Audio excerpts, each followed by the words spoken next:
Hello, friends! We are here. Everybody. Hello, Apple. How are you doing today? I am doing quite well. Excellent. So this is our first meme review, and it is Dungeons & Dragons memes. Or, well, tabletop memes in general, I guess, but D&D memes in specific. So tell us about yourself, since this is your first time on the channel. Sorry, my stream's having some issues, but that's just because I don't know how to do things. Hi, I'm Appleseed. I'm your friendly neighborhood goblin druid. I like nature. I like singing. I like art. I like to make people happy. Excellent. And I like D&D. Go ahead, please. Excellent. And I am Jade the Kobold. I stream story games mostly and go into the narrative and world building and plots of the games. And yeah, we occasionally do meme reviews, which we're starting now, and we occasionally do game development or tabletop streams as well. And today is memes, because that's the plan. That's the plan. Anybody watching this on YouTube, make sure to go over to Appleseed's Twitch and use your free Twitch Prime donation thing to sub to them. Yes, please do that thing.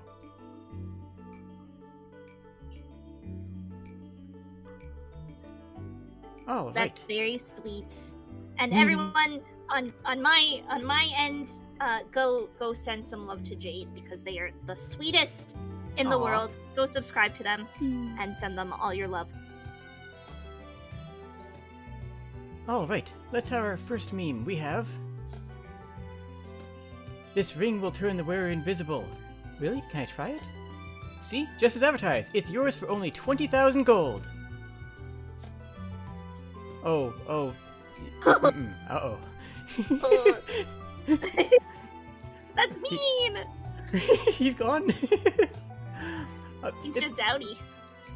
Maybe he had to go get some money to pay for it. Maybe Yeah, of course. Yeah, he's coming back, right? Of course. He has to. It would just be rude otherwise. Exactly. And whoosh. This one is gorgeous. Look at this. When shape-chipping goes wrong, but you still look fabulous. Pretty. I really like that, actually. That looks really well done. Mm-hmm. It's like a peacock cat. Yeah, Peacat. Peacat. Yes. I'm glad we both had the same name. I think we're sharing one brain cell today. I think that's the plan. Yeah, no, of course. Mm-hmm. You know, we've been planning on doing a collab for how long? Like, this is how many months in the making? God. I've wanted to collab with you since we first really spoke, because we seem to have a lot in common. Mm-hmm. That was back in March or something. Gosh. Yeah, that was a while ago. It would have been in April, because I only started. Yeah. Come May, but I was doing Twitter stuff late April. Yeah. That sounds right. So one could argue since then. Well, I'm glad we're finally here. Also, I apologize, people on my channel. I turned off the music just because I couldn't figure out how to make it quiet. But do you want to read this one? Sure. I was orphaned as a child and raised by wolves. Wow. Son, you will go to law school. Dad, Aww. I want to be a ranger. But Dad... But Dad, I want to be a ranger! Oh, adorable. It's so good. It's so good. I mean, that's going to be a theme here, all these... I have no idea who submitted which. If you're in chat and you submitted a meme, raise your hand, or even better yet, if you made the memes, shout yourself out. I have no idea if any of my folks made any of theirs, but I have a rough idea who submitted each. So I might be able to shout them out if I remember. But cool. I have no idea. I just got a big, like, I asked for memes, I got a big stack of memes, and I just kind of put them into the same folder, and it's just... Yeah, I did my tried not best. to, like, look at them, because I didn't want to, like, spoil myself, you know? But at the same time, like, I wanted to see who sent me what and what they sent me, so it was like... And I wanted to also try and weed out, like, any duplicate ones. Ah, that makes sense, I saw a few of those, but...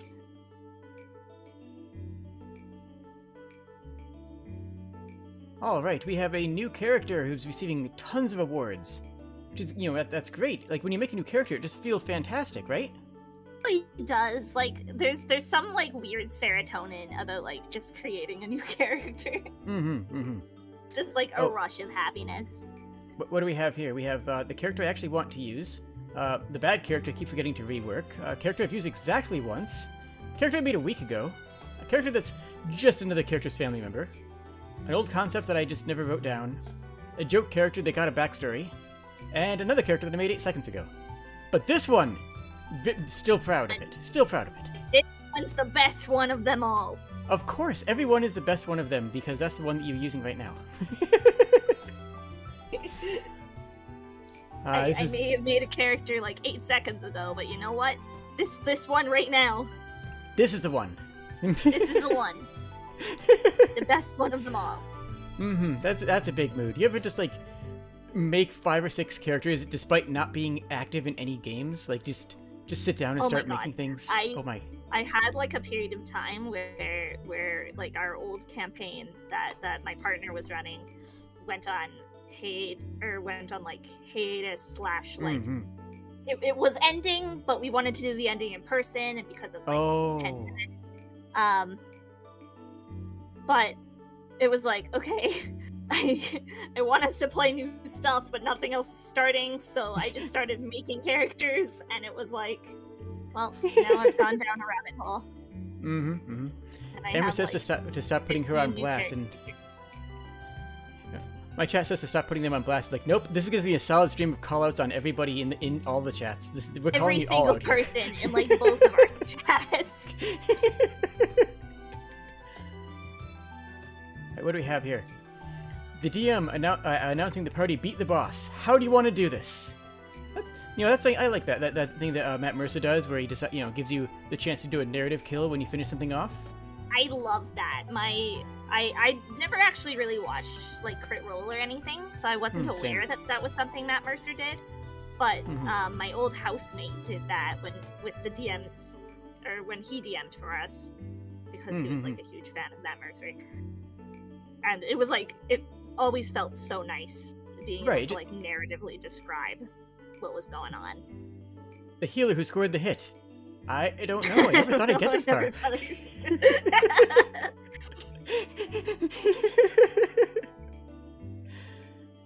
That's the way I felt about like any character who just like, like a healer that just, it doesn't really like, isn't designed to do damage. Like, but here we are. Here we are. Never thought I'd get this far. I like playing non-combat classes sometimes. Like, you ever play an actual pacifist character? Like, less than D&D. I guess that's more like... I think that's more like something that works in other systems than D&D, because D&D kind of expects you all to be active in combat. Yeah. I mean, I've played like other systems where combat just isn't really a thing. Yeah. Because they're just more roleplay focused systems, but... Oh yeah, have you heard of Monster Care Squad? I've heard of it, I've never had a chance to play it. I know some people who are in the beta, and everything I'm hearing sounds pure gold. I'm so hyped for that. I'll have to, like, keep my eye out for it. Alright, when the druid and the barbarian... Oh, wait, hold on, I need to... have too much to drink, and team up to wreck stuff. Vroom! Wow! Pow!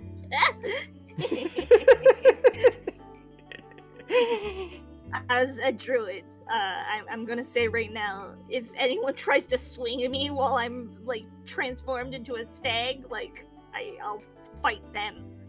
Unless it's Pick funny. me up and, like, use me as a battering ram. Unless it's funny. If it's funny, it's Oh, it would be super funny.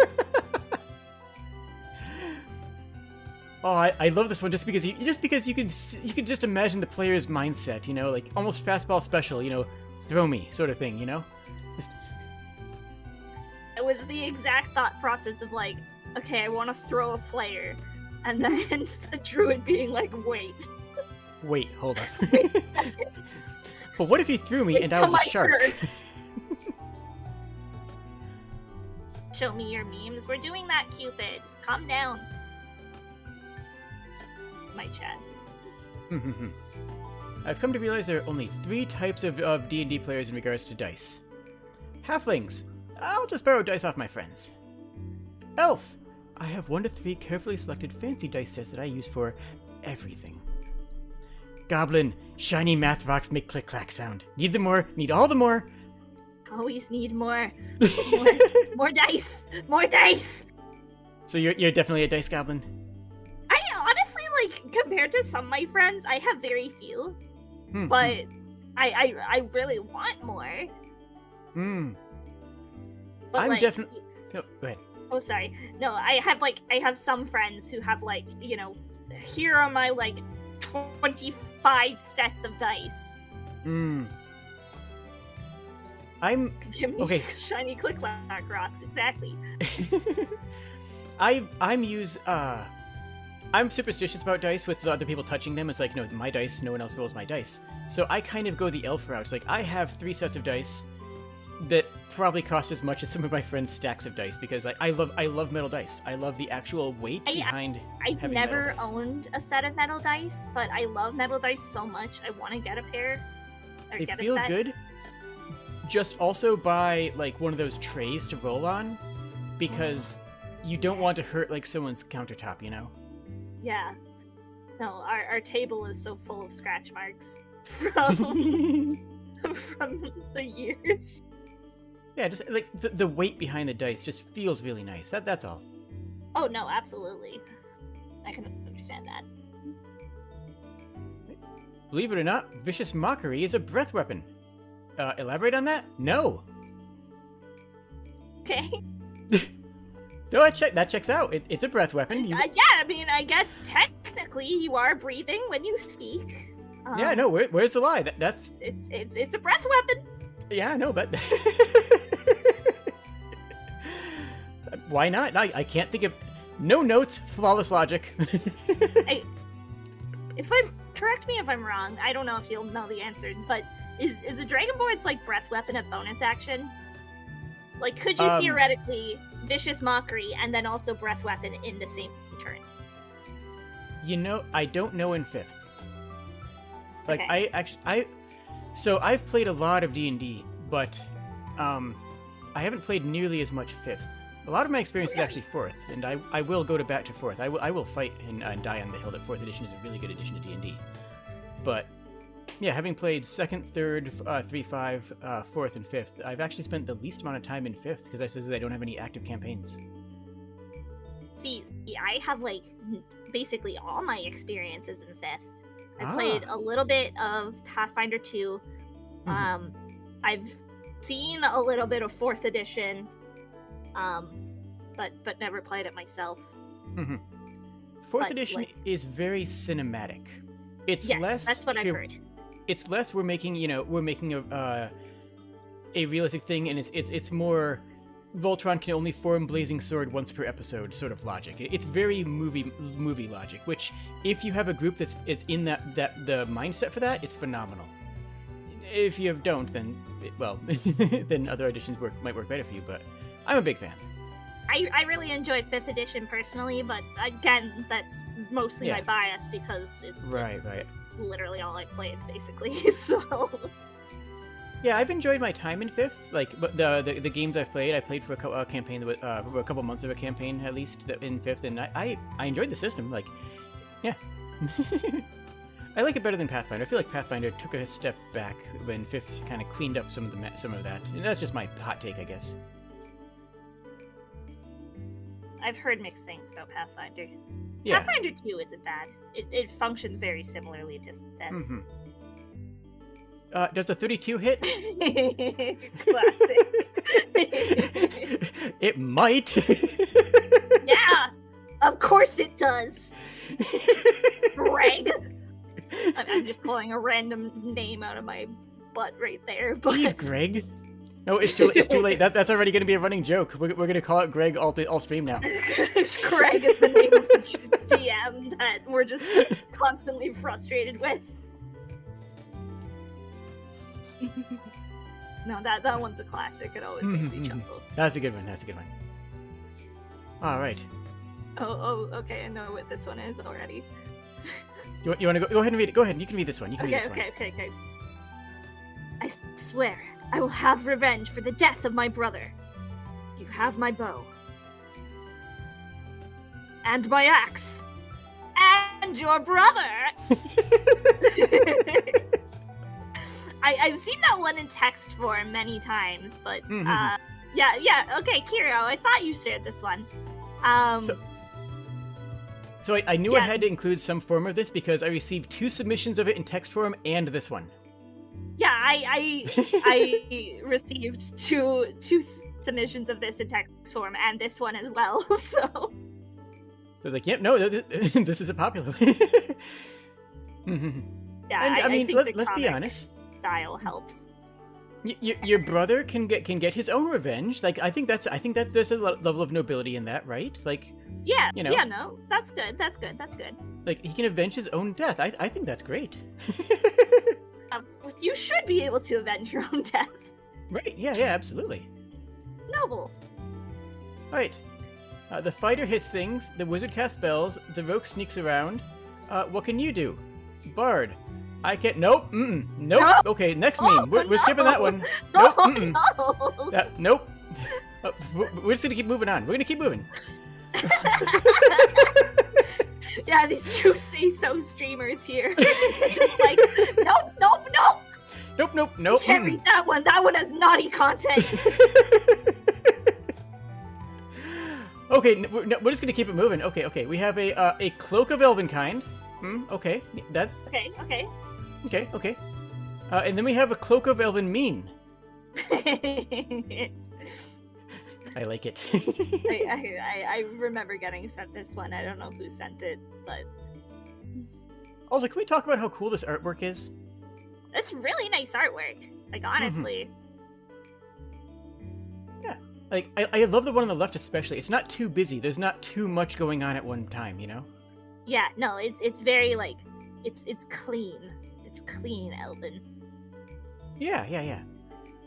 I have a tendency to prefer artwork that's not too busy. Like Warhammer stuff tends to be very busy with like 1,000 little pokey bits everywhere, you know. Like this isn't too bad. This is, you know, stylish and everything has a strong line of action. You know, everything has very crisp, you know, angles. But like this is I would wear this. I would wear this in a heartbeat. I really enjoy, like, simplistic designs. I feel like they could go a long way. When the DM just starts rolling dice and doesn't say anything. I've done that so much. As a GM? Feel bad when I do it, yeah.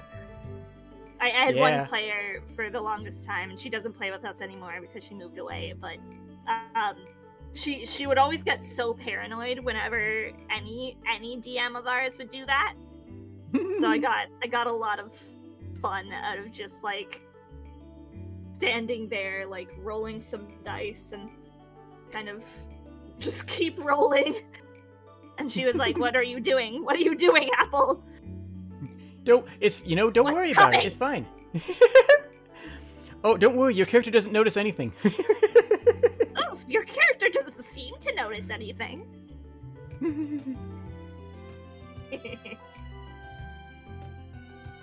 When the DM says they give you 1,000 platinum, they meant to say 1,000 gold, but it's too late. It's too late to go back now. Gold alone is a lot. Oh yeah, no, this must. 1,000 platinum can do you a lot of good.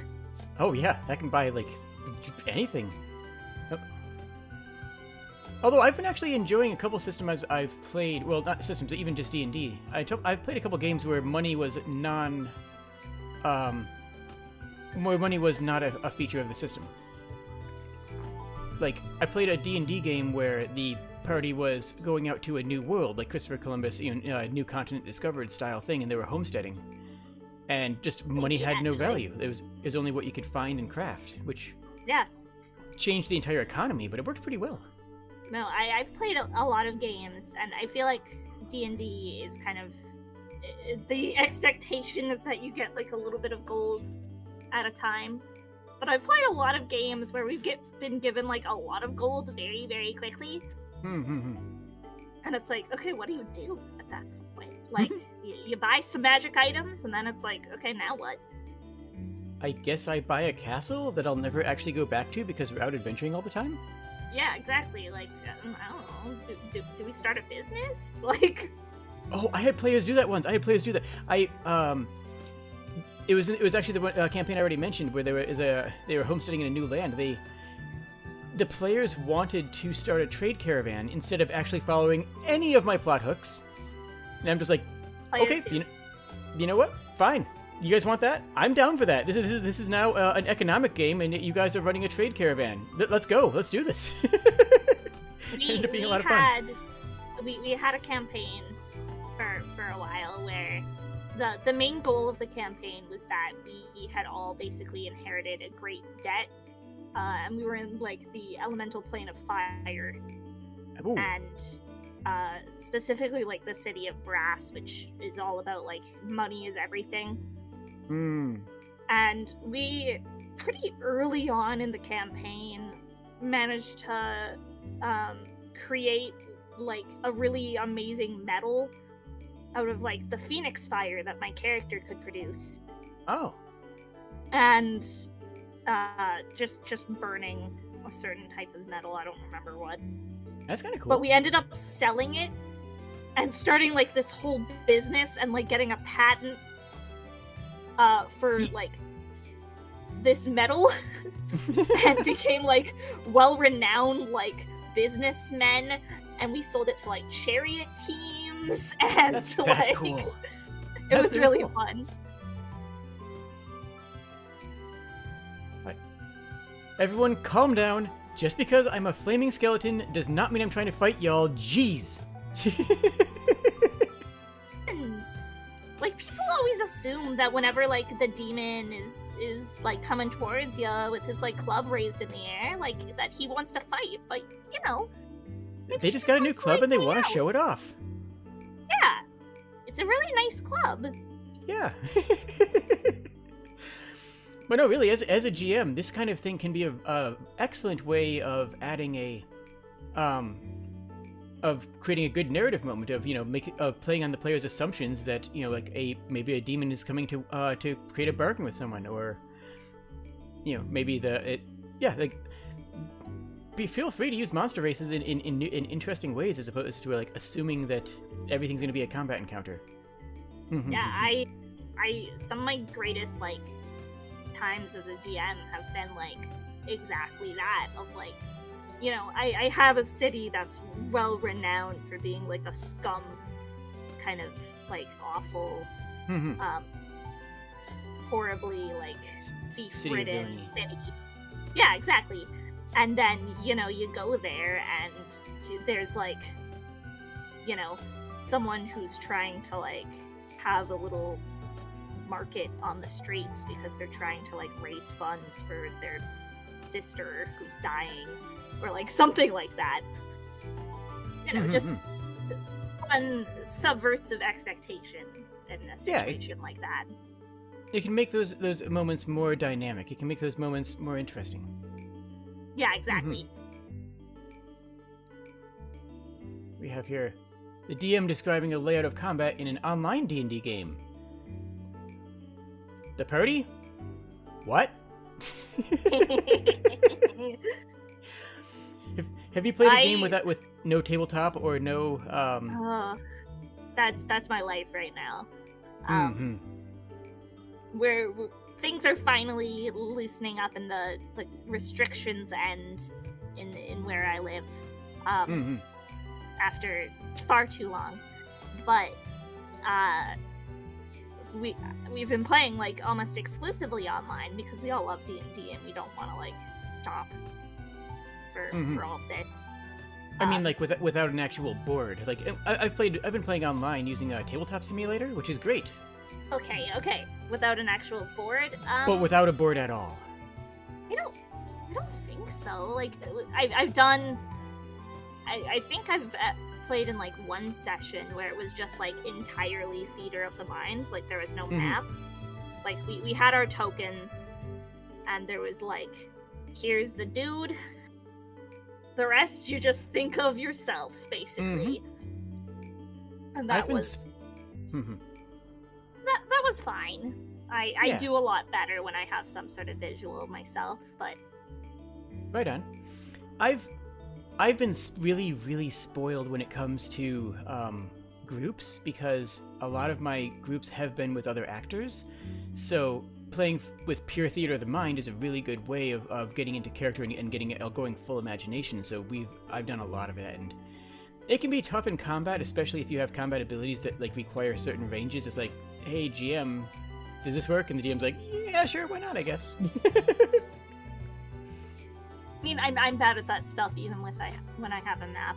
Like I'm That's the fair. DM and also the player, where people will ask me like, "Oh, so how far away are you?" And I'm like, I don't know. Like, Yeah, or even more. Or in the same vein, like playing without a grid. If you're playing just on a tabletop with no grid and going direct measurements, that can be a lot more too. what I did for the longest time. Like we didn't have a grid, so it was just like, here's our minis, and you know, Just the rest we kind of figure out from there. let's do our best. I mean, when I started playing, we were all like, my friends and I were all university students, and like poor university students who couldn't afford a grid for starters. So You couldn't afford the lines. Yeah, we couldn't afford lines. We have to draw that? What? Alright. Oh, this one hurts. This one hurts. This one's me. This one's calling me out. Yeah. Enjoying a moment of RP in your game and worrying that you're being an attention hog. It's like, the guilt can be real sometimes. All the DMs I play with, and I try and do this myself as a GM too, but like they're all so good at like making sure that everyone has their moment in the spotlight, right? So I know deep down I'm not being an attention hog because everyone else has gotten a moment like that. Right. But it still feels like I'm hogging all the attention for myself, and I should stop. No, I hear that. I hear that. Ba-ra-ba-ba-ba. Player 1, I grew up in an orphanage. Player 2, the local warlord killed my father. Player 3, my mother sold my soul so I would have warlock powers. Player 4, what makes you unique? I grew up in a loving home and think adventuring is neat. I like it. You don't have to have a sad, dreary backstory. Like, yeah, I feel like that's a lot of people's kind of like they go into D&D kind of expecting that you need to have like a big, intense backstory, and it's like one of my favorite backstories I've ever received from a player. I don't know if he's watching, but if you are, Frey Ragnarok, love you, buddy. But was just the backstory of, I'm an artificer, a rival artificer burned down my workshop. Okay. That's it. That was the entire backstory. Fair enough. I mean, and from there, like, we created an amazing, like, rival artificer, and like a fun, really nice narrative of their character very much coming into her own, like as an artificer, and becoming really proud of her own work and her inventions. I like that. I like that. It's still a call to action. It doesn't have to be a savage call to action, but it's still a call to action. Like, it doesn't need to be anything big. It just... All I ask for my players is, like, give me a sentence. Like, that's all I require. Something that made you, like, go out and start adventuring, basically. Your call to action. That's the best word. Best phrase for it. Yeah, what is your call to action? What makes, why aren't you just working on a farm right now? Oh, I just want to take one brief moment once again to remind people to like, comment, subscribe, and go over to Twitch/YouTube, whichever is the opposite of whatever you're watching on now, and do the same there. Yes, I obviously you can't like, comment, subscribe on my Twitch VOD, but go send some love to Jade. I've been sharing their YouTube in the chat. Go send some love to them because they are delightful. Yeah, and I have I have your stuff in the description, so it's right there for everyone. It's even above the fold. Oh hey, I'm so fancy. This one hurts. Oh, this one was sent by my partner, actually. This one, this one brings me physical pain. Yeah. No. Oh gosh, Okay, I have a story. I have a little story. I mean, I have like a dozen stories about D&D being destroyed. Like, scheduling is the hardest monster to fight in D&D, like bar none. Absolutely. But I was trying to set up a collab with a bunch of other VTubers to do some D&D stuff, and I'm not good at scheduling. Like, I was just kind of doing my best, and it's like, okay, I had a bunch of people who wanted to play the game. Every single person was in a different time zone. Oh, no! We had 6 people in 6 different time zones, and it's like, no, I want to play with all of you because you are all great people, but yeah, that's really rough. I'm sorry. Keep going. Oh no, I was just saying, like, logistically, it could not have been a worse draft of people. Like, logistically. People-wise, it was phenomenal. It was like Luna Bold, Barry the Bugbear, Johnny Jelly Jolly. It was like going to be an all-star crew, but like the scheduling could not have gone worse. This was before I had met you, I think. Oh. Yeah, I'm actually currently, and I've plugged it a little bit on my channel, but I'm currently in the process of starting up a D&D game with some fellow VTubers. Nice. Which is going to be like based in a high school coming of age kind of setting. That sounds adorable. That's the plan. But it's like we're planning a session 0 as just like not even to stream, but just as like a get to know you, like let's make characters together sort of thing. Yeah, make sure you got a good rapport. Okay, this person is free on this day. This person's free on this day. I work a full-time job in addition to streaming, so it's like, okay, I'm only free evenings mostly, except for weekends, and so it's like, I guess I'll just curl up in the corner and cry. Yep, I guess it's such a good group, but I'm there with you. I'm there with you. Oh well. Thank you for the Susie Buzzard. Oh, yes, Tuzzy is a good bean. Or Tuzzy. Tuzzy? Okay, Tuzzy. Thank you for the follow. He's a good bean. Oh, and Sapphire is currently making cream cheese brownie cupcakes and wants a D&D name for them. D&D name? I mean, there's brownies in D&D. I mean, that checks out. I'm trying to think if if there's a monster I can think. Oh, I got it. Put some red food coloring in the cream cheese cupcake topping, and call them red cap brownies. Oops. Oh, now I want to make red cap brownies. That sounds adorable. All right, we have here. Brave knight, a dragon has come to our lands, and it must be destroyed. On my honor, I will kill the beast. Die, foul I'm sorry. I'll come back. He's serving at a soup kitchen. That's very nice. Okay, no, you don't want to interrupt that, right? Yeah. Oh, of course not.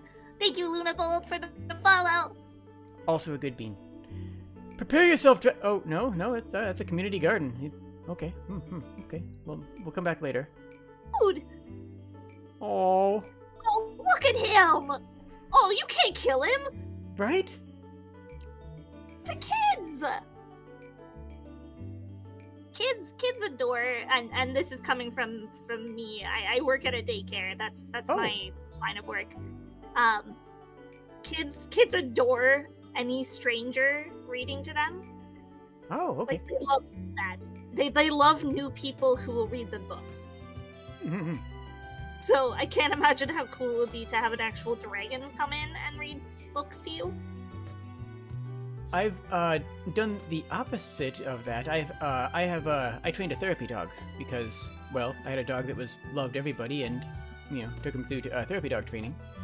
And one of the things that they do is you can take them to places like daycares, and the kids will read to the dog, and the dog just sits there and stares at them lovingly. It's adorable. That's adorable. Oh, my kids would like that so much. I will say, I will have to admit one thing. One of my mods, when we were going over some of the memes, had the idea that I would add in a whole bunch of pro-dragon propaganda and see if you would catch on, like stuff like this. Well, lucky for you. I obviously can't set up like my live camera, but maybe I can tweet them later. I have a full collection of dragon minis upstairs. Aww. Because I am a huge fan of D&D dragons. Like, one of my original concepts was like a dragon, some sort of dragon girl. I decided not to go with that because, like, it was funny, but I didn't think it would make a good running joke. But I at least want it to be appreciated. I want the thought to be appreciated. That's really where I'm saying this. Thank you, Fire, for the follow. You're all so sweet. Oh, Yay. Pom. Hey, I just realized something while I was smashing that goblin. Yeah? Okay, hear me out. I think if I try really hard, I could swing my sword twice in the same amount of time. Hey, that gives me an idea. Yeah? What if instead of getting really angry once a day, I did it twice a day? Level up! Yeah! I always love D&D level ups because, like, for things like casters, it kind of makes sense. Like, you're doing study, you're learning more spells, that makes sense.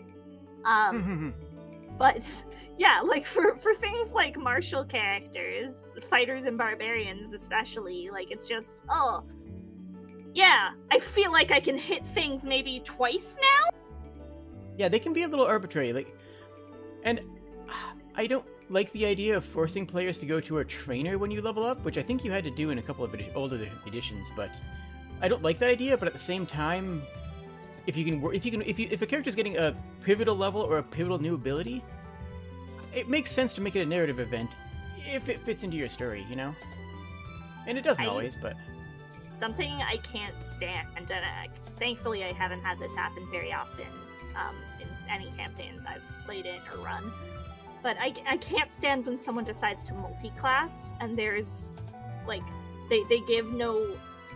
Like, I understand eventually sometimes you just get bored with the class you're in and want to have something new.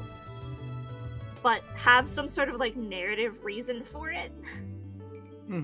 That just drives me crazy. Like, I need there to be even something as small as, like, I'm gonna go to the local, like, blacksmith and train under him, and now I know how to make armor. Like, instead of just making it poof, all of a sudden I have been blessed from the heavens with this knowledge. Unless you're a cleric, in which case I guess that works. Yeah, that literally makes sense. But like, wait, hold on, that checks out. I went to the Thieves Guild, and now I've learned some rogue stuff. Like, just anything like that. Yeah, no, I agree. Yeah. Let's see, I graduated the top of my class. Armor class, that is. Last that is. Look at that dude. Absolute legend. I want to learn how to make chainmail so bad. I know a few people who have done it. It's not terribly hard. It's just super repetitive and time consuming. Yeah, that's what I've heard. It's not actually that hard. It's just it just takes forever. Mm-hmm. Which, I mean, you know, makes sense. Yeah. Let's see. When you have a very masculine voice but you want to play a female character, you may call me Tiffany. See, I have the exact opposite problem where, like, my voice is very naturally feminine and high-pitched, so it's like, even my, like, burly, surly dwarf dudes are like, you know, sound like this. Oh no, you're cute. Oh no, they're kawaii. The greatest problem. One of my someone in my chat pointed out earlier that Tiffany actually used to be a man's name. That used to be a male name. Hey, I didn't even know that. And then people started using it as a woman's name, and then it just sort of flipped at some point in history. Just random trivia, I guess. I don't know. You learn something new every day. But no, this can be difficult, and it's like, yeah, voice training can be hard, and not everybody wants to go through full voice training. You know, like, you know. Yeah, no, that checks out. That makes a lot of sense to me. Oh, we got it. This one. Okay. This. Okay, how can I? There. Here, why don't you start reading this one? Sure. Well, I'm on watch. Everyone else is asleep, right? Yes. Chaotic Neutral Rogue hands the DM a note. DM reads it. Okay, make a stealth check. Other players get mad at the rogue. Chaotic Neutral Rogue, I got an 18. Other players describing how they're super light sleepers, they hide their gold in their underwear, etc. You successfully do it without waking anyone. Other players threatening they'll kill his character, ban him from the game. The next morning...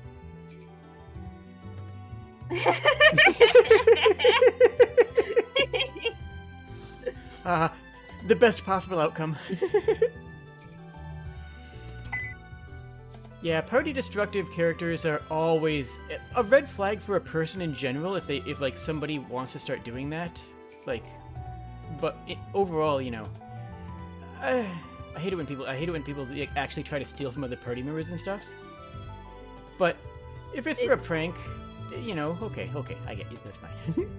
Yeah, exactly. Like, I don't see the point in taking from the party. Like, we're all just having fun. So, I don't know. It rubs me the wrong way. Yeah.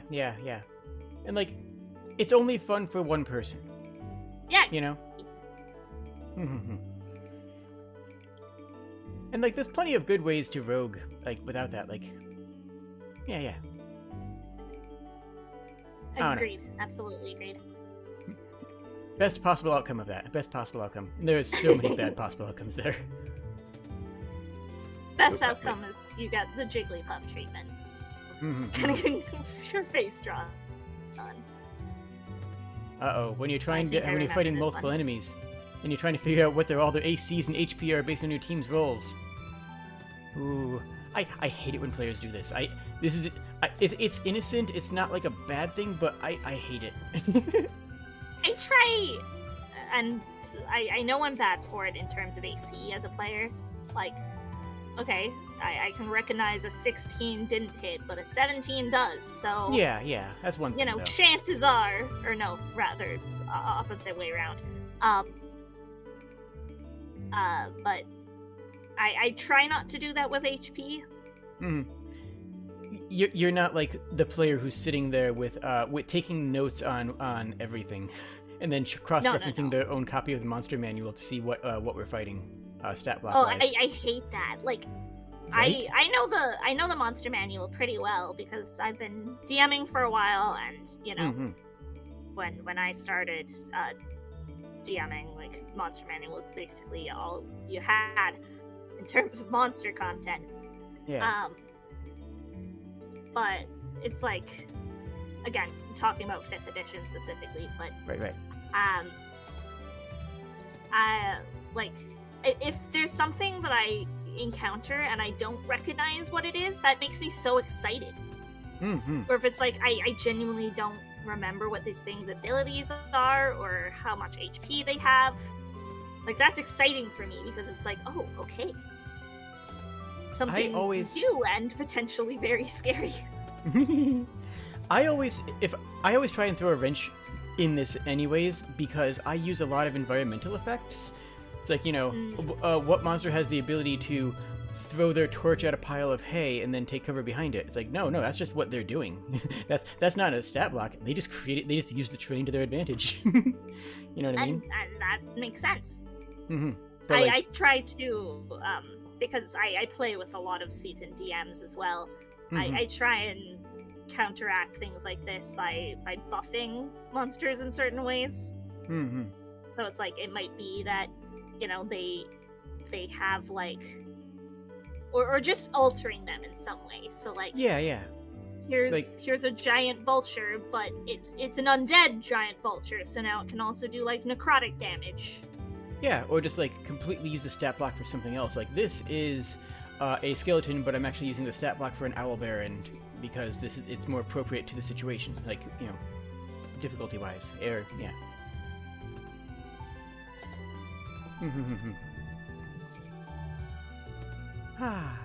let's see.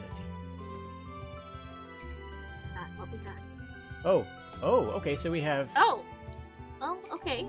Okay, you know, I can see it now, you know? That makes sense. Is Celia actually a beholder?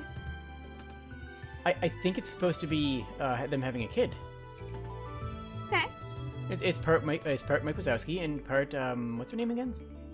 Celia, I think. I would assume I watched a lot of Disney as a kid. That's Disney fair. /Pixar. I did too, but me being a kid is a much different era.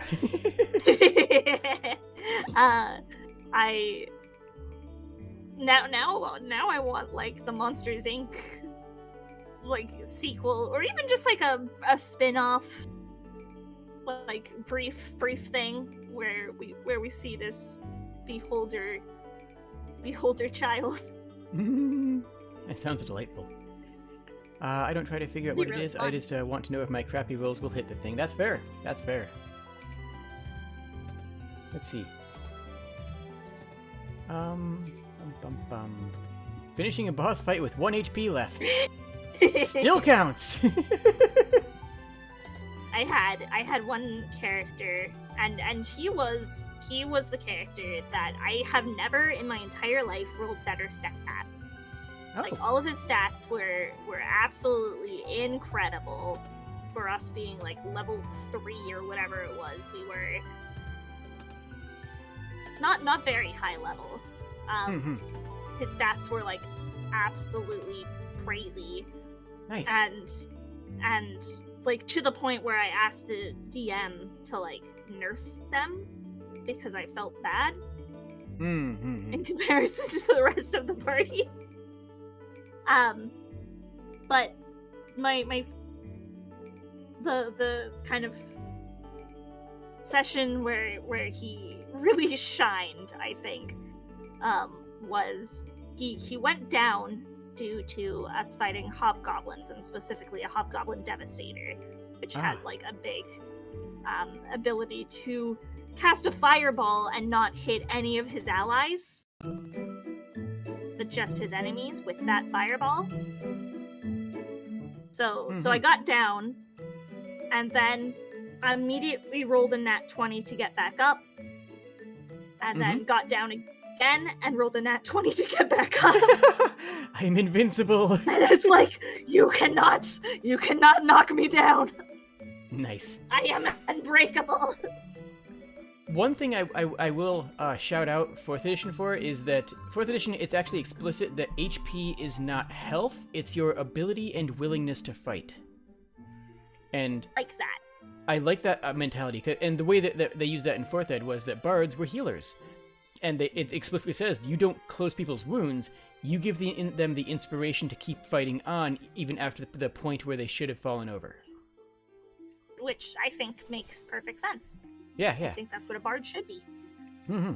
And I think that's is it because a lot of people think of HP as health, like how many healthinesses do I have? You know, like well, it's not. Yeah, it kind of is, but kind of not. And sometimes, but yeah, I like the mentality of that's how I like to think about it. Is what I'm saying is I like to think about it as, you know, this is my ability to fight, not how much blood I have in me. It's your ability and willingness to keep going. Yeah. And I think that works really well with your story, where it's like, you know, you fall over and get up 3 times. Like, you know, I refuse to fall over. I refuse. I will keep going. It worked really well, too, because, like, his whole background was that he was, like, a very old, like, retired soldier. So it was just, like, you know, he still has that fire in him, despite being, like, long retired. Nice. All right. Go ahead. You can read this one. Okay, I'll read this one. You shout, "That king is an imposter! I'm the real knight, or real king!" You get an instant kingdom. On a 20. On a 1, you shout, "That king is the real king! I'm an imposter!" Aw, Crap. heck. That's not what you meant to shout. I like this a lot. You're familiar with the fail forward concept, right? Yes. Yes. Hello? Yes. Yes, sorry. I think it just cut out a little bit. My mic. Yes. But yeah, I've fail forward is a really good way of GMing, because, like, if you fail to pick a lock, it doesn't mean that you don't pick the lock.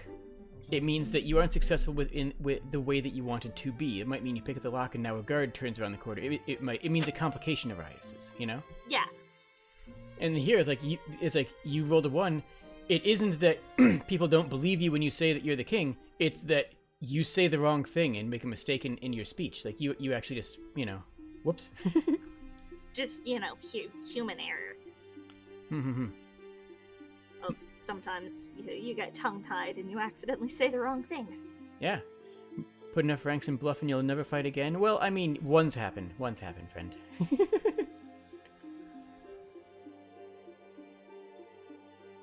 Oh, this is a good one. Oh, yes. During the development of AD&D 2nd Ed in the 80s, the Golden Girl serves as a template for an ideal adventuring party. And pointing out that this is, in fact, Mike Merles making the statement. Like, not even just official staff, it's Mike Merles himself saying that. Yeah, it's Mike Merles. Learning that was probably my favorite piece of D&D trivia. And it's not specifically just the Golden Girls. Especially if you look at the 80s and 90s sitcoms, there was always a very clear set of archetypes that were there, you know? Whether it's Golden Girls, or Teenage Mutant Ninja Turtles, or Power Rangers, or, you know, Rescue Rangers. You have a party that emotionally works well together and like stylistically works well together. Using Golden Girls in specific is, you know, a fantastic example because, I mean, if you like sassy Gen X humor, that's perfect. But yeah. That's true for what I'm saying is that's true for a lot of writing. Like if you're a writer and you're looking for, you know, a way to set up a group of characters to work together. I like that. Let's see. Move on. Bird polymorphs into a giant octopus to grapple the Drow priestess. Dungeon Master, please don't. I like this one because this one is like back in 3.5. The grapple rules were really complicated. Like there was really?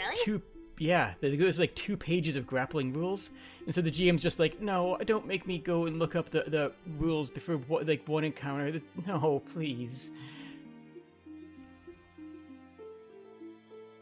No, like the grappling used to have easy in 5th edition. That's good. No, they were real bad. like the Well, I know grappling in rules. 3.5, like a lot of things were just kind of, from what I've gathered, a little overcomplicated. Mm-hmm. Oh yeah, there were charts for days. Just charts that referenced other charts because that's how you did game design in the 80s. And hey, some people really like it. Like 3.5 is still ridiculously popular. Honestly, I've spent more time in 3.5 than probably any other edition. Like if I could fill all of my hours, and yet it's not my favorite edition. That's entirely valid. Like I recognize that 5th edition, and I do really enjoy it, but I do recognize that probably the reason I like 5th edition so much is because it's the one I have experience with. It's also nicely streamlined, yeah. Oh yes, absolutely. Kirik says that's not what the DM is worried about, no? No, then if you think that's not what the GM was worried about, then you haven't seen the old grappling rules. if you're implying something, not say so with that.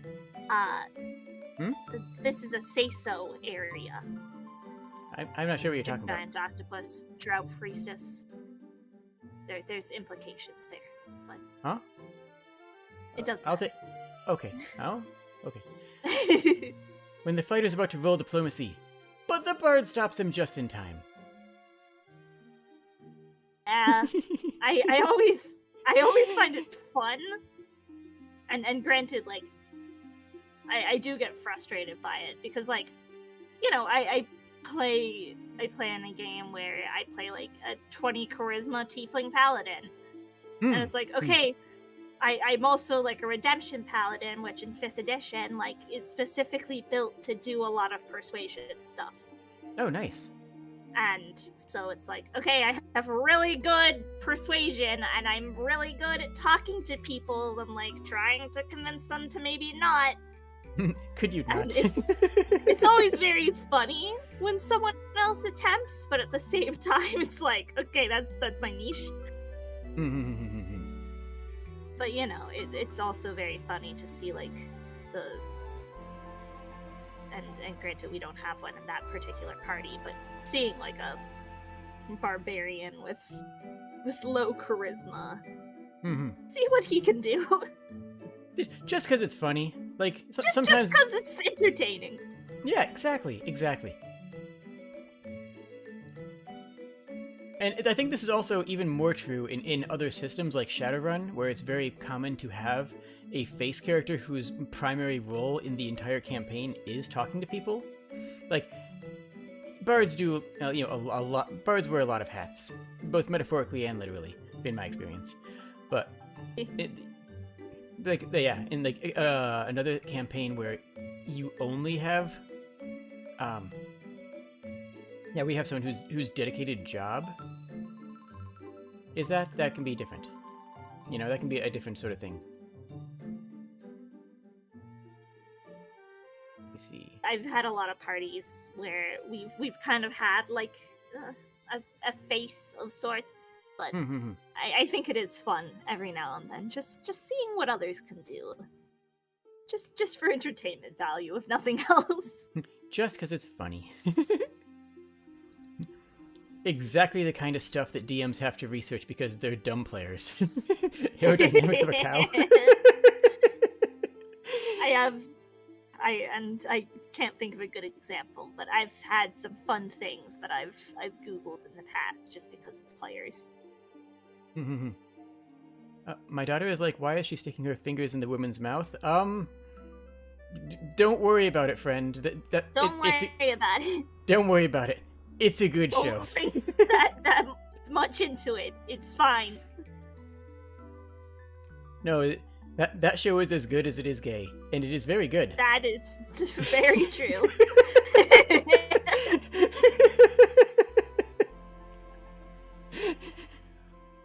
Okay, no, but here, on this one though.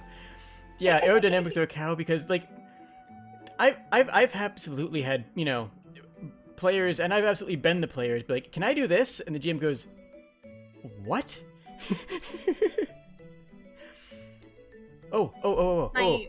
Oh, go ahead. Oh, I was just gonna say, I had a player, and he only joined us for one session because he was just like a friend of my partner who decided to play with us one point. But one of his first things he wanted to do in combat, they were fighting like goblins that were like in kind of little trench-like holes in the ground. Mm-hmm. So there was like a little slope that kind of went into a pit. Almost. Okay. And he was like, okay, I want to, can I ride my shield down into this slope and light a torch on fire on the ground while doing it? Just from the sheer momentum.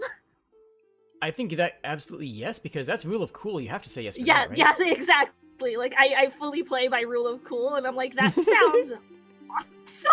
Like, go for it. Oh, can I tell you my... I have a relevant story here. This is one of my worst... This is one of my worst D&D experiences, though. Oh, okay. Interesting. So, it shouldn't have been. It should have been an amazing one. Because we're doing a chase sequence. We're being chased by a vampire. And this is Ravenloft, or... Yeah, we are very clearly supposed to be running... It's a chase sequence, okay? And we're running up... Yeah, we're running up out of a crypt, because of course we are. And I turn to the cleric. I'm playing a sorcerer. And I say, prepare to cast Bless. And then I cast Maximized, Enhanced, every 3.5 meta magic you can use to augment a spell. Create Water. Okay. And the cleric blesses all. So there's something like 1,800 gallons of holy water cascading into down this crypt directly into the vampire's face. That sounds great, right?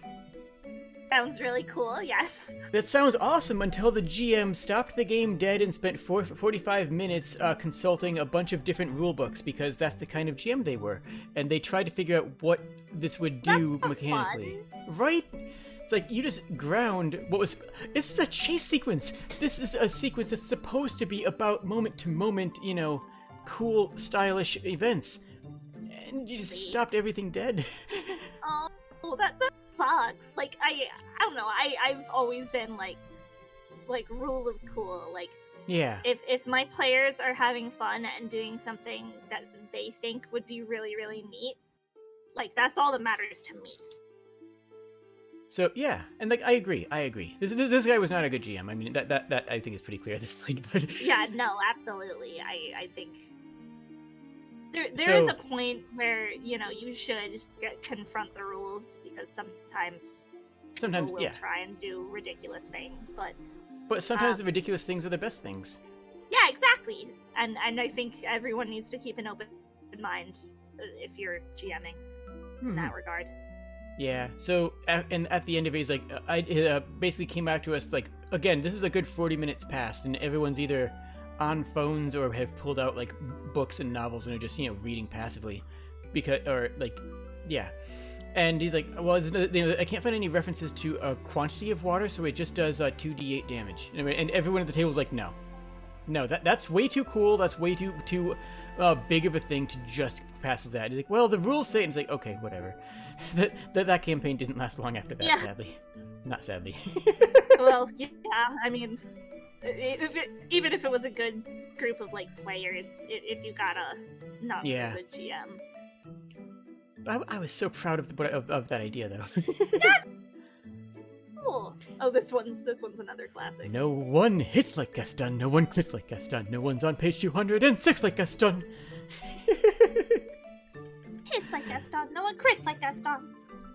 Like, okay. That's kind of Gaston, I guess, but that's definitely Beast. Yes, absolutely. No, I think whether... I can only imagine it was intentional. Mm-hmm. Like, look at least a little bit like Gaston and Beast. And it had to be. It had to be. They had to know what they were doing. because like, and I'm a huge Disney buff, so this is my Disney nerd showing. But like that specific like pose is kind of taken directly out of the movie. Mm-hmm. And this is the Disney era that was close to my childhood. Yeah, exactly. So it's like, I think it was very intentional. Mm-hmm. And you call me a min-maxer? I ain't calling you a max minner. Thank you so much for the raid, Monitor Cosmic. Thank you. Oh, hello, friends. Hello, friends.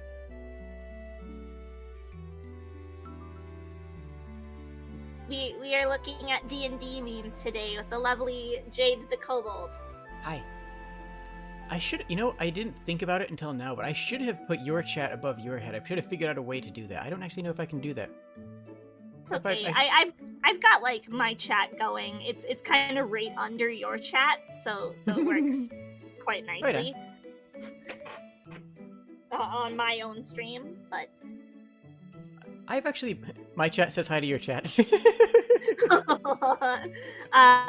Cosmic says we're both cute. We're both super cute. Thank you. I've actually played a Max Minner once. I played a character that was intentionally weaker. Yeah. It was a really interesting experience. Just because, like, they were genuinely having a rough time doing things because, their backstory just straight up was that they were a regular civilian. Like, they were not the best at anything. Like, their backstory was, coming from farm life. And it was just a wildly different experience, I played in a one-shot once where the entire thing was that we were all just villagers.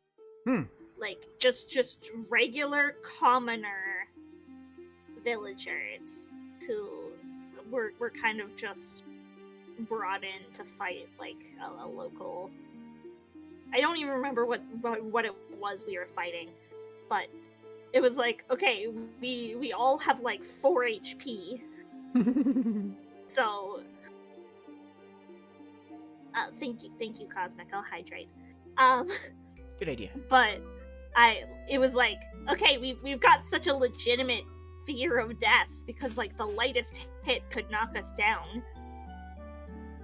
We were allowed like a feat each, I think, and some like basic weaponry.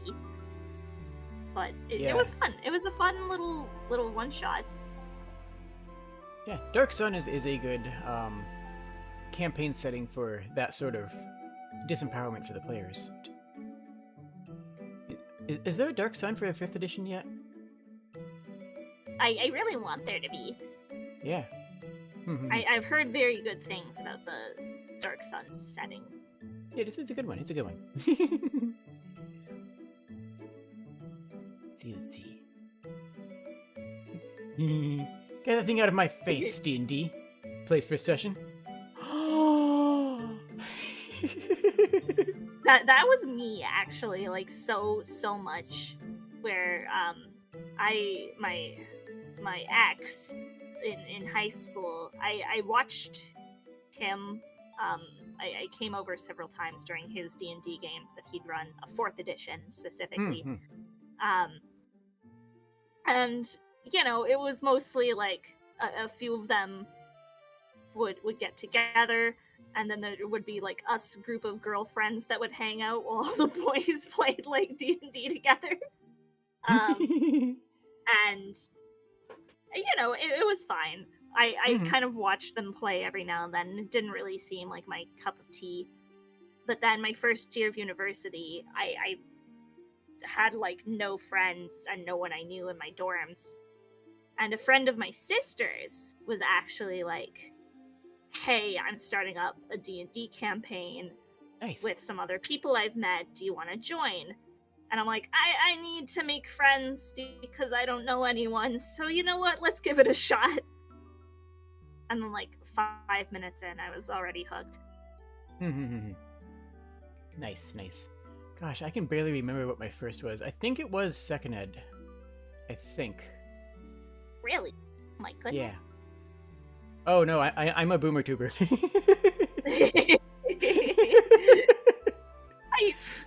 I'm we won't get into my age. I'm young. I'm canonically 120 years old. Canonically, okay. I mean, if we're talking about my character persona age, I am 7. But that is at least 18 in human years. Ah, okay. So, I'm actually 23 though. Fair enough. If fair we're enough. talking about my actual age.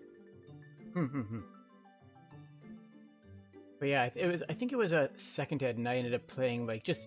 I wanted something basic to play, so I ended up just playing a fighter, and it ended up being a bit too basic because I didn't really have much to do. Because it's like, okay, what do I do? You hit them. Okay, but what do I do? You hit them. What else would you want? And I've grown new appreciation for playing just a generic fighter that doesn't, have a whole lot of abilities, because now I make the attacks themselves more interesting. Like instead of saying I roll to hit the color enemy with my enchantment weapon, like actually saying I pivot backwards and then strike them in the leg, or like actually add narration to add role playing to my combat. The last character I played was actually an improvised weapon fighter, and what I did is I tried to change my weapon every single combat round. Picking up something on the ground, in the environment, whatever it was. That was Nick, cool. if you ever want to play D&D, hit me up. Okay. I'm constantly looking for new people to bring into my D&D web. I may take you up on that. No, seriously, do so. What do we have here? We have... and these are your new party members, new player. Can I milk the druid if he turns into a goat? Do not milk the druid! Do not! As the druid, do not! No. Do not! Don't do that thing.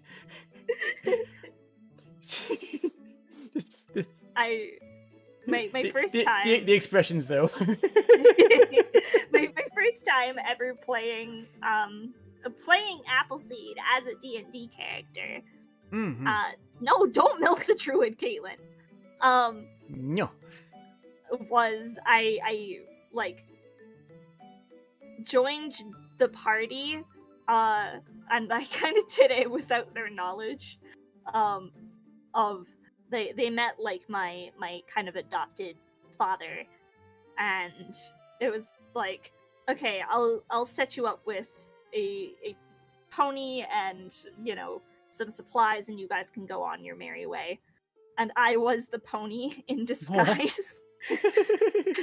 So we get an hour away, and all of a sudden their pony just shapeshifts into this tiny little goblin. Nice. And it's like, hi. Hi. I'm Appleseed, I've come to be your friend. I saw a player that did something not too similar to that, but they were a wizard who was cursed to be permanently shaped like what was it? Like a cat or something? So they took their familiar and polymorphed their familiar into a human. And the character was actually the cat. That's wonderful. We have... Oh, I don't know why this one was submitted for D&D memes, but I loved it so much, so yeah. Oh, okay. My mods were like, no, keep it. This one's going in. First Okay. one home wins. Deal. Ah, beans.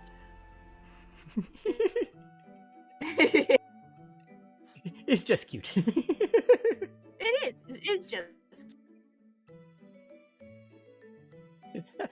I don't know. Is it a D&D meme? No, not really. Unless you want to really stretch it and say it's too polymorph. No, but it's adorable. It's and not really a D&D meme, but it is cute, and I'll take it. Yeah. Do you want to read this one? One's long. Yeah, sure. It's a long walk. Okay. Bard is a combat class, which is true because I've never met anyone in a marching band that didn't want to throw down. Playing tuba in marching band means you can power walk 2 miles backwards on your toes in 16 minutes without bending your knees while carrying a 35-pound blunt metal object with your arms held up at right angles and blasting every extra gulp of oxygen you can spare without asphyxiating to make sounds loud enough to deafen the dead in an act of pure violence. Your bard is the party member who will teach you how to kill God by example. I love it. That person got really intense about marching band. They really did, and you know what? Fair. I get it.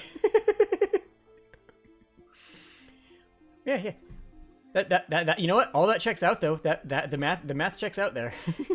I can't say. I mean, my school didn't have a marching band, but I can imagine that they're more powerful than we give them credit for. Mm-hmm. Thanks to Tchaikovsky, cannons are instruments. Just saying. Yeah, true. Really? One time I played a half troll bard, and my weapon or my instrument was war drums, and that was a really cool character. Like just conceptually, I thought that was a really fun character to try. I'm playing a bard right now, and I haven't really had a chance to play in the campaign much because we haven't had a lot of sessions. But it's like a Legend of Zelda inspired 5th edition campaign. Where like all the races are like Zelda races and stuff. Okay, that sounds cool. So I'm playing a Korok, which are like the little seed plant dudes. Yeah. And I'm playing a bard. My name is Puko, and my instrument of choice is just a set of bells that I've kind of attached to a leaf. That's adorable. I just wave this leaf around, and it makes little jiggling sound. I love it. Tambourine bard. Exactly. That's the type of bards I like. I like bards that play dumb instruments. Like, give me a bard that plays the castanets. Ooh, mariachi bard. Yeah. Bard rocking on the triangle. When you were having a relaxing roleplay moment to a long resting in the forest, and the DM asks for your passive perception. Uh-oh. Uh-oh. Uh-oh. Oh no. You're resting all passively, and the DM's just like, yeah, can you roll perception for me? Why? And it's like, why? Why? Greg, why? Greg, no. Greg, please, no. Greg, what's coming? What do I see? You don't see anything. It's fine, don't worry about it. That means it's not fine, and you should definitely worry about it. You should absolutely be afraid. Especially if it's Greg. Very afraid. Greg, man.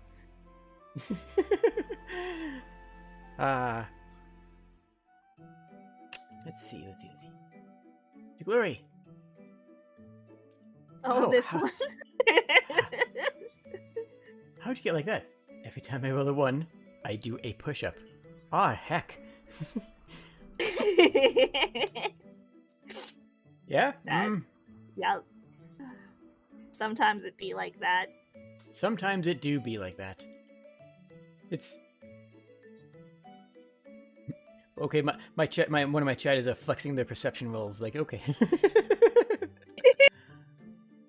Look, just because you got amazing perception doesn't mean that Greg's gonna go easy on you. Right? Yeah, no. Greg's gonna mess you up.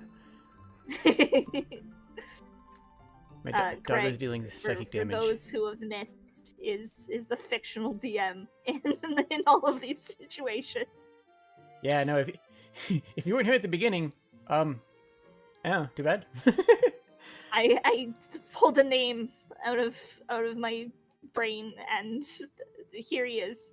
And apparently he's a jerk, and just wants us to burn. Oh yeah, no. Greg's an absolute blighter, that's for sure. Bushman was Greg the whole time. What? One member of my chat Bushman is watching is like, joke's on you, I am Greg. Oh no! What? Plot twist! Roses are red, violets are blue. It don't always be like that, but sometimes it do. Caitlin, that's clever. When the DM says roll initiative, and you go first, and you get too excited and forget how D&D. Oh my god, I'm so bad for that. Like, I kind of hate going first in combat stuff because I always like to see what others do first. But it sucks playing my Tiefling Paladin because I usually have like, I don't remember the name of the spell right now. I think it's like Gift of something. But it's a spell that specifically just lets you add a d4 bonus to initiative rolls. Okay. And our cleric usually casts that on me because it's good if I go first. Because I hit hard. You just forget how to do things. And I'm also like on a mount, so I can always get up really close, like right at the start of the fight. But I always panic because I don't know what to do ever. Yeah, and I can tank hits. That helps too. for all of the squishy casters. It's fine if you get too excited and forget how to do what you want to do on your turn, as long as you weren't like on your phone or something, and then you get to that player's initiative, and it's like, what do you do? Like, and they just that's the worst. Oh gosh, it's the worst. It's like there's very different emotions here. It's like, you know, if it's the dog who's like, what do I do? What do I do? What can I do? What can I do? What do I do? How do I do things? Wait, what do I roll for doing anything? Like, that's one thing. It's just a completely different mindset if it's you know, somebody who wasn't paying attention. It's just like, oh, come on now. Like, at least like have a rough idea of what you want to do. Like, if you kind of panic in the moment and forget, that's fine. But like, yeah, go in like trying to have some sort of like, okay, I want to get up and hit, or I want to cast this spell, or whatever. I want to jump on the chandelier, swing across, backflip behind the Duke, and then stab him in the neck. Exactly. Like, you know, as long as you have something. Dear necromancers, why would you bother summoning human corpses when there are dinosaurs about? There's an entire series of movies dedicated to explaining why we do not reanimate dinosaurs. Are you suggesting necromancers were behind Jurassic Park? Believe it. I can believe it. You know, if you squint a little bit, it's there. My Jurassic Park remake, where it, you know, comes to light that the scientists were just necromancers all along, and all the dinosaurs are like undead. You know what? If they keep on getting movies, it'll have to happen eventually. You know, it's only a matter of time if you think about it. There's only so much you can do with Jurassic Park. Oh, yeah, and the follow-up. Like many necromancers, John Hammond's power is derived from an ancient staff. Of course. It checks out. I mean, yeah, no. Can't deny that. I believe it. Oh, yep. I guess it's not specifically a D&D meme, but it's definitely a D&D meme nowadays. Yeah, especially with online stuff. Like, I this happens at least like 3 times a session in all of the many campaigns I play in. Oh, hold on one sec. I once had a player bring his laptop and start to play Minecraft during D&D. Oh my gosh, that's okay. That's the worst. That's the actual worst. If we want a related story, and one could describe this as my worst and best moment as a GM ever. So I had a campaign that I started up. It was the first campaign I had ever ran. And it was my baby. It was a big campaign on like political intrigue and a rebellion to kind of overthrow a corrupt king.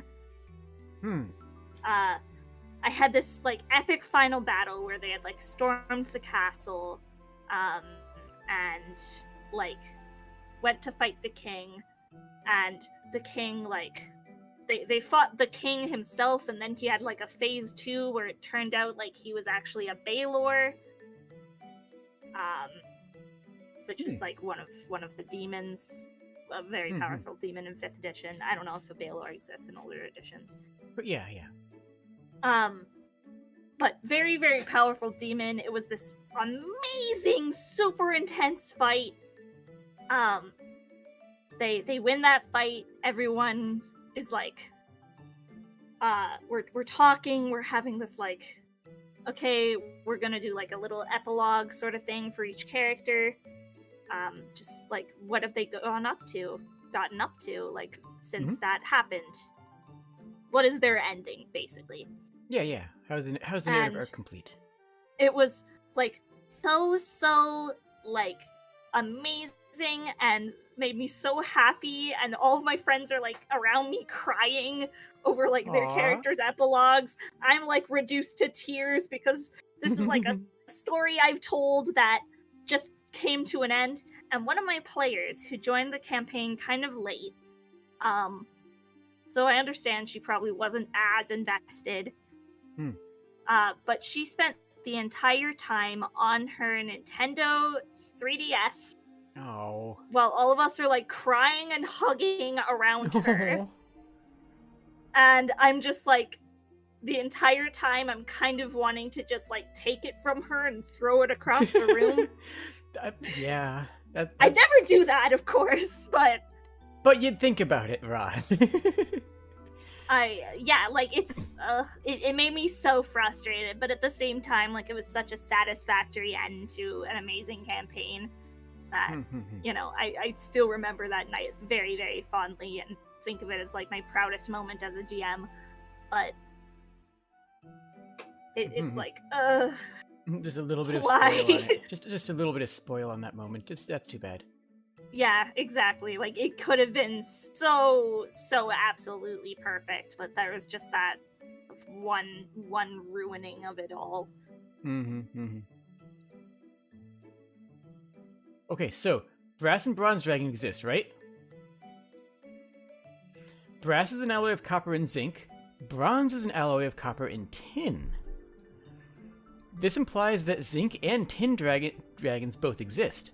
So where are they, and why hasn't anyone heard of them? What the heck are you talking about?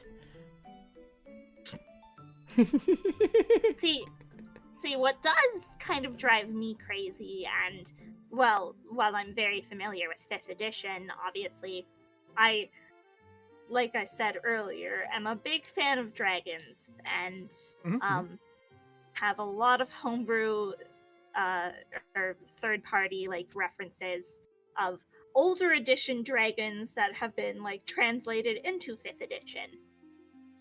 Where things like ferrous dragons, like tungsten or nickel dragons exist.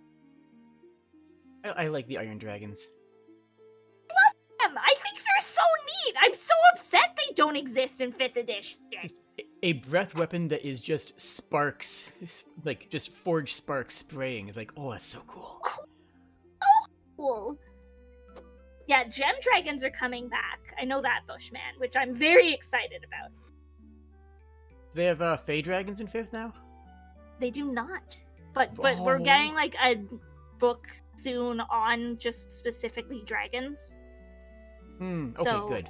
People are expecting, like, gem dragons have been confirmed. That's for sure. But people are expecting fey dragons. That's good. I think they're interesting. I hope. The best book on dragons and draconic races, and honestly the best reference for kobolds by far, is the 3-5 book Races of the Dragons. Like, even if you just want to buy it or look at it just for lore. I don't I don't use it for 3.5, but I have it saved and I look at it often just for like dragon lore in my own games. Yeah, like especially like that's also okay. So I have a bit of a pet peeve about the way many of the beast races are represented. Like when in the base books they're always like, oh, here's this race of people who want to stab you, and it's like, I get it. That's what you're doing. That's what the Adventurers Guild is going to say. That's what people are acting about, and like whatever.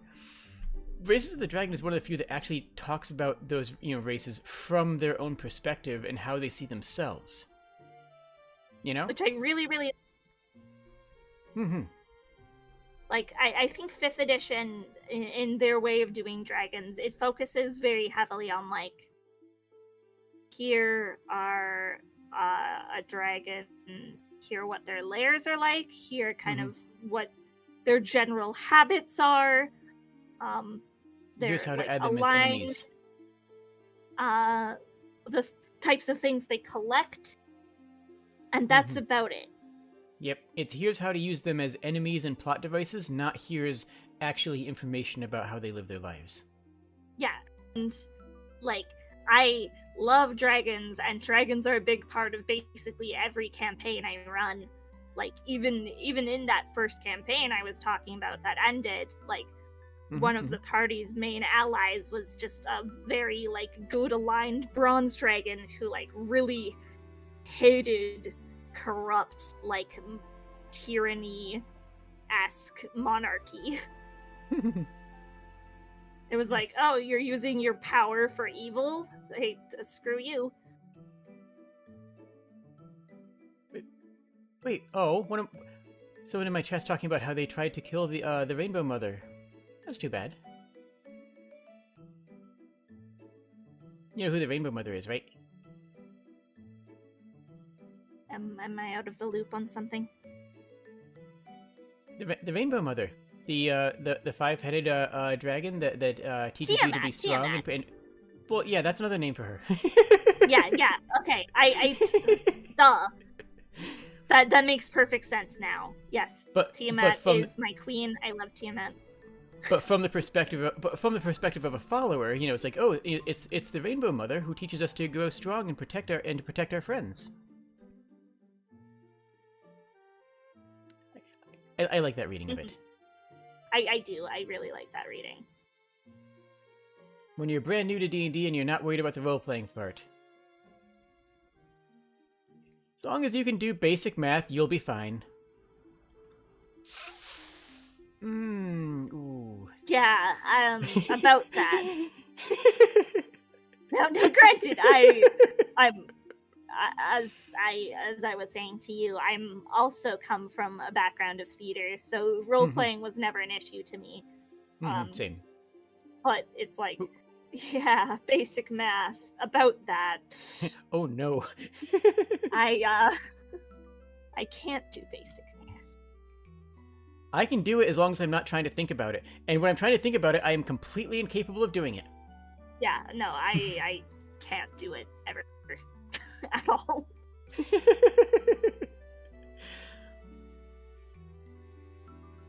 Oh. Rapa. There we go. You want to read this one? Yeah. Oh my god, will you please stop? Bard. Guys, I have to practice scales at least 4 to 6 hours every day. Barbarian, that's it. I'm killing him. Bard. I need the practice if I want to be a professional! You play the kazoo! I feel like this one was made to specifically call you out. But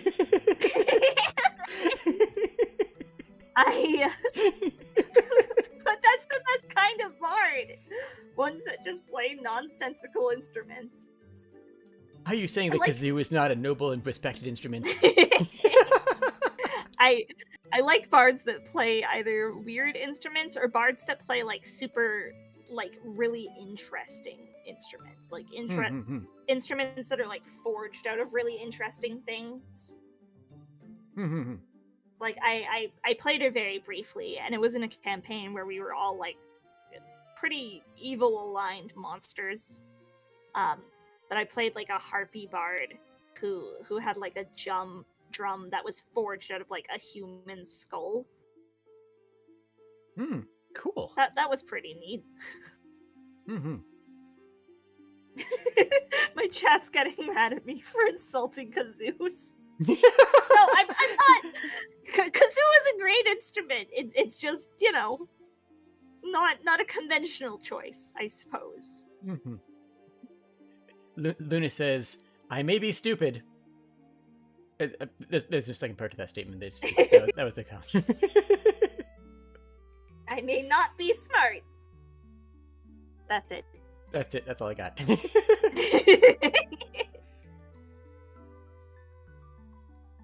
All right, what do we have here? The bard, you need a positive outlook. You need to rejoice in life. The barbarian. Oh, live, laugh, love. I love this one. I like that there's also, like, it's not just the carvings of the words. There's also little drawings. The star, the smiley face, the heart. Yeah, no, it's... Very cute. Very cute. This was not just a gag. This was effort. Somebody did this, like... Yeah, this is absolutely hanging up on this person's wall. Like, you gotta admire dedication to the joke. Like, oh yeah. Truly. If you're gonna do a bit, you go all in on it, you know? Yeah, you gotta go hard. Absolutely. And not gonna lie, I kind of want these. Same. Like nice axes. We're near the end of what we have here, and hey, Perfect. it's my name is Simon. It's nice to meet you all.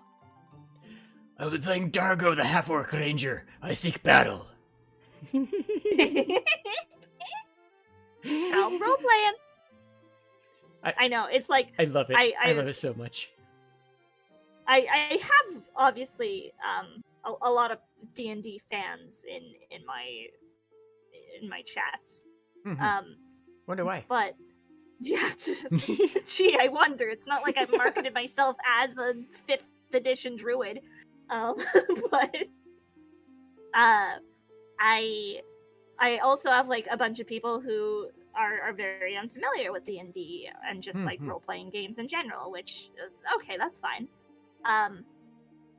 So when it's, like, people are talking to me and it's like, oh, so what character do you currently play in your D&D campaign? Because Appleseed was an old character of yours, you've said.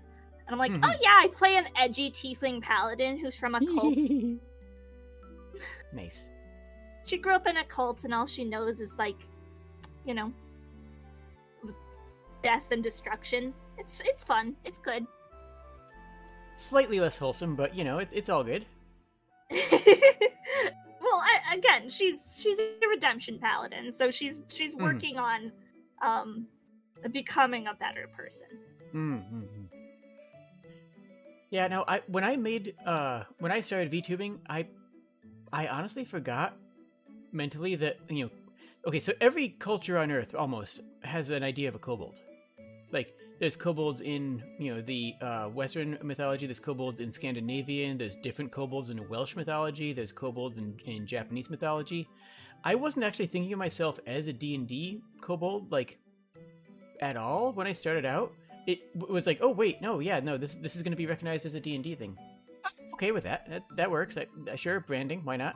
But yeah, no, I didn't really think of myself as, like, a D&D themed persona, I guess. I very much went into it with, like, I mean, I tossed around several ideas for a while. Yeah. But the idea I ultimately went with was like, okay, well, because I wasn't sure when I started VTubing, like, I knew I liked streaming, because I had streamed before, but I wasn't sure if I'd enjoy VTubing. So I was like, I went at it from, I'm gonna get art commissioned from a friend of mine, who I'm gonna plug in my chat, very talented Meekin Rop. Awesome dude, go send him love. I went at it from, I'm gonna get a commission from him, and, you know, worst comes to worst, I have commission of my favorite D&D character I've ever played. And then, you know, I ended up really loving VTubing, and here I am. Yeah. Also, I just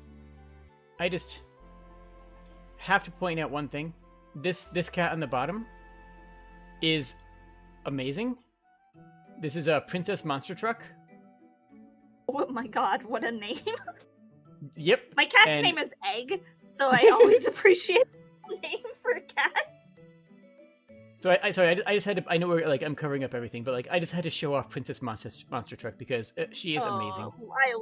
I love her.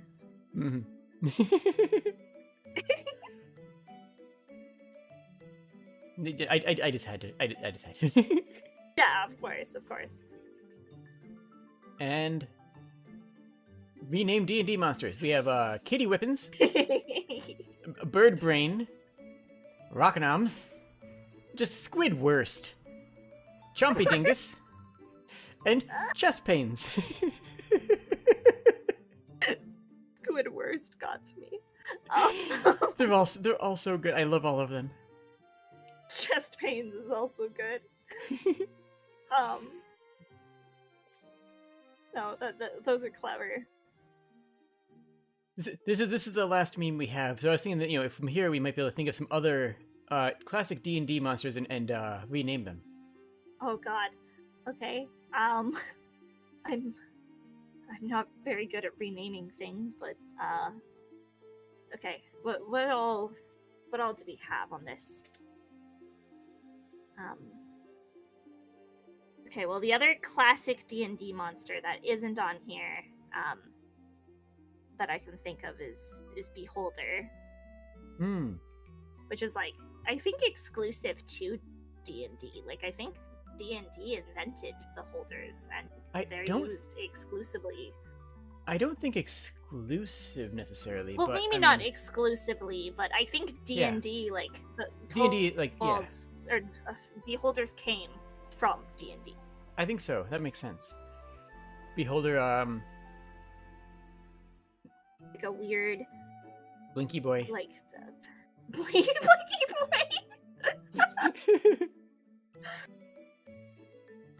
This is my friend Blinky Boy. This is Blinky Boy. Owl Bear, Large Hoots. I don't know. I don't know.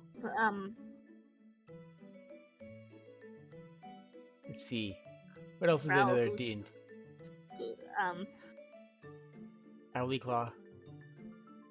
Owly Claw. What else is like D&D specific? There's the Flump. Oh my god, I love Flumps. I mean, I feel like Flumps are the perfect monster to make the joke of like fun guy, because their whole thing is that they just give people positive thoughts, like they eat all the bad emotions. Glow Pancake. Oh my god. Chat. Thank you, Bushman. Glow Pancake is delightful. I love it. I love it. Glow Pancake is really cute. For anybody who doesn't know, this is a Flump. And they're adorable. I love them. Just classic D&D being weird. Oh my gosh, I love it. Alsa Major. For an owlbear. That's good. That's a good one. I like that one a lot. What else? What else is like D&D? Of course, now that I'm trying to think of D&D monsters, can't think of any.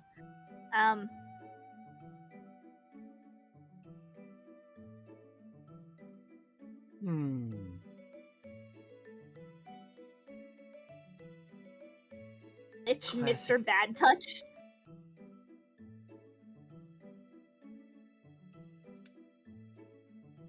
What now?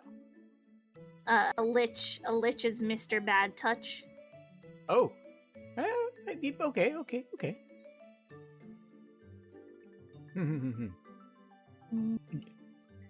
Necklace enthusiast.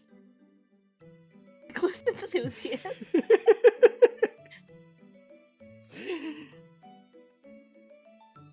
I wanna, create a lich like villain, or even just like a character.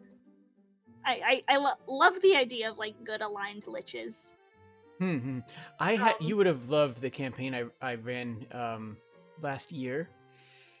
There was an entire civilization that was necroiarchal.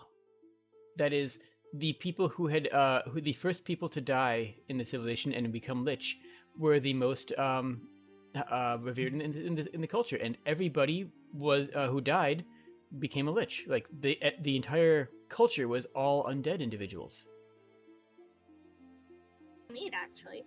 Yeah, and like not all they weren't all evil. They didn't see necromancy as an evil. It's like no, it's just a way of living forever. What's wrong with that? Like they just didn't see any problem with it because they could do it without murder. I really love that logic. And they were in conflict with the Gripply, and Gripply are some of the best monsters, some of the best races in general. Gripply are great. They were in conflict with the Gripply, partially because of their culture. Killing somebody was an annoying setback because the way they dealt with death. Like if your entire culture are all lich, and you kill someone, it's like they come back in a couple days. It's just an annoyance, It'd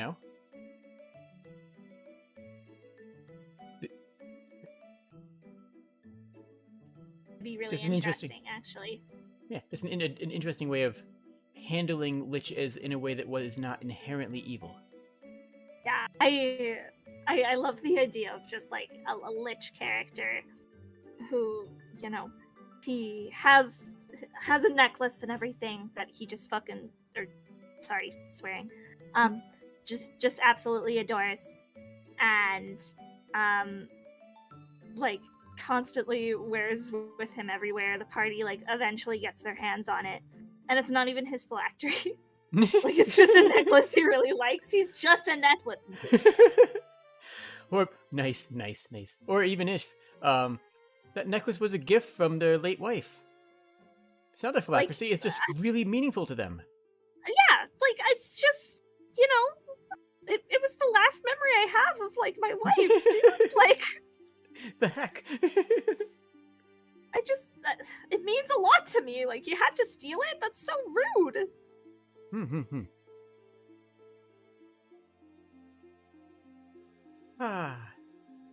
So what have you been streaming lately? Lately, I've been doing a lot of art. I do MS Paint VTuber art, where I just draw other VTubers who I gather in threads on Twitter, just networking type threads. And I draw them all on stream in MS Paint. They all look really scuffed and really awful. But people adore it. Aside from that, I play a lot of cozy games. I've been playing Pokemon Platinum, and I've been playing Hollow Knight for the first time, actually. I know I'm really late to the party on that, but that's been really fun. I've been really enjoying that. Nice. What about you? What have you streamed lately? I'm doing a playthrough. I'm gonna ask as if I don't watch your content and keep up with it frequently, but that's okay. I've been playing some Wonder Labyrinth, which is a game based on the Record of the Lotus War anime, which is based off of the comic manga, which is itself based off of a group of friends D&D campaign that they wrote into a short story. Like that's actually the chain for Record of the Lotus War. It's pretty great. And they turn So I've been playing that, and then after each time I stream that, we gather in my Discord and we watch a couple episodes of the TV show. Good. And that's a nice little way to like tie in the streams and like related content to it too. And yeah, I just mostly stream narrative games like with stories. Scarlet Nexus is the other one that I'm playing right now. That's my other major game. I need to get my hands on Scarlet Nexus. Not for me. Honestly, it's not the type of game that I think I'd enjoy playing. But my boyfriend, my partner, like really really loved Code Vein, and really wanted to try out Scarlet Nexus. Okay. I didn't think I was going to like it too much at first because I don't really do a whole lot of the character action games like your God of Wars and your Bayonettas and whatnot. But after playing it for a while, it sort of like turned into a more of a narrative story than you get in a lot of the other character action games, and it has some dating sim elements, and it's actually kind of cute. I am such a sucker for a good like dating sim. I'm trash in that regard. That's fair. Totally fair. I respect that trash.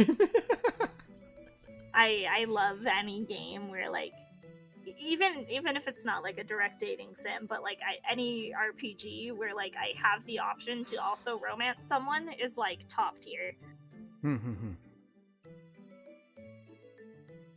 Like that's part of the reason why I like, you know, recent Fire Emblem games so much. Like, you know, I can do the fun tactical RPG stuff, but I can also smooch someone at the end. That's also valid. That's the goal. Well, thank you again for joining me, and everybody who's watching this on. This was so fun. Yeah, this was a blast.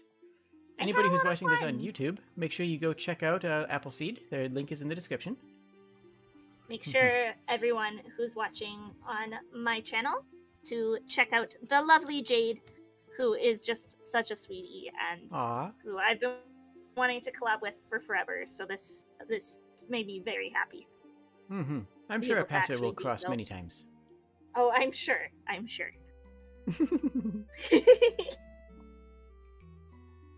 Well, I am probably going to go into Discord's voice chat for a little while and hang out there with anybody who wants to join, and you're, of course, more than welcome. And unfortunately, I'll need to head to bed soon because I work early. But because time zones. Because time zones. But thank you again so much, Jade. Like, this was an absolute blast, and thank you, Ripley, for following. I will, my chat, we will go and raid someone, but we will do that here in a second. I will cry in YouTube, because that's the one thing I wish I had from Twitch, was the ability to receive raids and raid others. Yeah, I really like that thing about Twitch, like, because the way I see it, like, and I really do try and do it after every stream. Like, if I can just send even, like, 3 more followers someone's way, like, why not? Or 3 more viewers. It'll make your day. Exactly. And that's the way they usually are, like, other VTubers. Like, it's just something nice. Okay, well, I think that should do it. So thank you very much, and I will talk to you again in the near future, and I will see everybody tomorrow for more Scarlet Nexus, and I will talk to everybody on Appleseed's stream at some point again, I'm sure. Not streaming tomorrow, everyone, because Fridays are usually my day off. So go check out Jade's Scarlet Nexus stream. If you're not watching me, watch someone else wonderful. Hooray! Thank you so much, Jade. This is a blast, and I look forward to talking to you again soon. And cheers, thank you, friend. Everyone who followed. You're all delightful. Cheers. Bye!